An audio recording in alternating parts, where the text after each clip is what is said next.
আমাদের সমাজে এখনো এরকম কিছু মানুষ আছে যারা তাদের থেকে টাকা পয়সা একটু কম, যে মানুষগুলো তাদেরকে এত নিচু করে দেখে, এত ছোট করে দেখে, সব দিক থেকে তারা অবহেলা করে, নরম পেয়ে সব সময় অবহেলা করে, সব সময় চাপে রাখে। তো তারা আসলে ওই মানুষটাকে এত নিচু ছোট করে দেখতে দেখতে যে তারা তাদের চোখে কতটা নিচু জঘন্য হয়ে গেছে, এটা আসলে তারা কখনো টেরই পায় না। যাদের টাকা পয়সা আছে তারা মনে করে দুনিয়ার সব পাওয়ার বোধহয় তাদেরই। সবার উপর মানুষ সত্য, তাহার উপরে নাই। তো মানুষকে কখনো কি ছোট করে দেখা উচিত? যেই মানুষগুলো সৃষ্টির সেরা জীব, সেই মানুষগুলোকে এত জঘন্যভাবে ভাবা উচিত কি? তো যাই হোক, অনেক দিন ধরে বাসা থেকে বের হওয়া হয় না, এই জাস্ট বাবুকে নিয়ে একটু নিচে নেমে জাস্ট একটু হাঁটাহাঁটি করে আসি, কিন্তু 3-4 মাস ধরে একটু দূরে কোথাও যাওয়া হয়নি। বাড়িতে গিয়েছিলাম, সে বাড়ির থেকে আসার পরে তেমন কোথাওই যাওয়া হয়নি, প্রায় 3-4 মাসের মতো হবে ছোট বাবু নিয়ে ওরকম কোথাও যাওয়া হয়নি। তো সবাই খুব ভালোভাবেই জানেন আফতাবনগর হচ্ছে কাশফুলের রাজত্ব।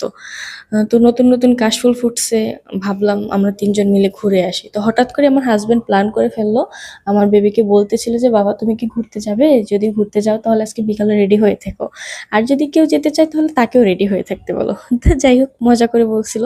তো আমরা চট করে রেডি হয়ে বিকালবেলা 3জন মিলে বের হয়ে গেলাম কাশফুল দেখতে। তবে তেমন একটা কাশফুল ফোটেনি, অল্প অল্প ফুটছে। এই জন্য ভাবলাম নেক্সট টাইম, মানে 15-20 দিন পরে আবার যাব।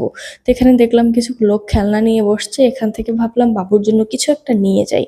তো ওখান থেকে খেলনা নিয়ে বের হয়ে আস্তে আস্তে একদম সন্ধ্যাই হয়ে গেছে। বাসার থেকে বের হয়েছি তাই প্রায় সন্ধ্যা সন্ধ্যা অবস্থা। আর কেমন জানিস, বাহিরে নামলে সময়টা খুব দ্রুত চলে যায়, জানি না কি জন্য, অনেক মজায় থাকি হয়তো বা এই জন্য। তো আমাদের আফতাবনগরের একদম শেষের দিকে একটা রেস্টুরেন্ট উঠছে, হয়তো বা সর্বোচ্চ 5-6 মাস আগে উঠছে। আমি জানতামই না এখানে এত সুন্দর একটা রেস্টুরেন্ট, একদম ন্যাচারাল ন্যাচারাল একটা ফিল দিচ্ছে। ভালোই লাগছে আমার কাছে দেখে, আমি তো খুব অবাকই হয়ে গেছি যে এখানে একটা রেস্টুরেন্ট উঠে গেছে আর আমি জানিই না। তো অনেকটা সময় এখানে আমরা ছিলাম, হালকা পাতলা কিছু খেয়েছি, আর এখানকার ডেকোরেশনটা মোটামুটি অতটা যে ভালো হয়েছে তা না, আরো চাইলে সুন্দর করতে পারতো, হয়তো বা সামনে করবে আশা করা যায়। খাবার মোটামুটি ভালোই ছিল। তো আমার বাবু যেহেতু ছোট, এই জন্য ওকে আসলে বাইরের খাবার খুব একটা দেওয়া হয় না। ওই জাস্ট আমরা যদি কিছু খাই, ওর দেখলে খারাপ লাগে, এই জন্য হালকা হালকা একটু দেই, যাতে ও একটু আনন্দ পায় যে ও একটু ওর সাথে একটু শেয়ার করেছি। ওকে একটু হালকা হালকা দিয়ে বাকিটা আমরা খেয়ে নেই সব সময়ের জন্যই।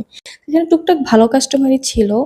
আসলে এই ন্যাচারাল ন্যাচারাল ফিল দেওয়া একটা রেস্টুরেন্ট যদি থাকে, মানুষজন আসে, ভালোই লাগে। সাজানো ডেকোরেশনও মোটামুটি ভালোই ছিল। যাই হোক, উপর থেকে দেখুন কত সুন্দর একটা ভিউ যাচ্ছে, প্লেন যাচ্ছে, ভালোই লাগলো দেখতে। রেস্টুরেন্টের নামটা আমি আসলে ভুলে গেছি, আমার ভিডিওতে সামনের দিক দিয়ে হয়তো খেয়াল করলে বুঝতে পারবেন। তো খেতে খেতে মোটামুটি আমাদের সন্ধ্যা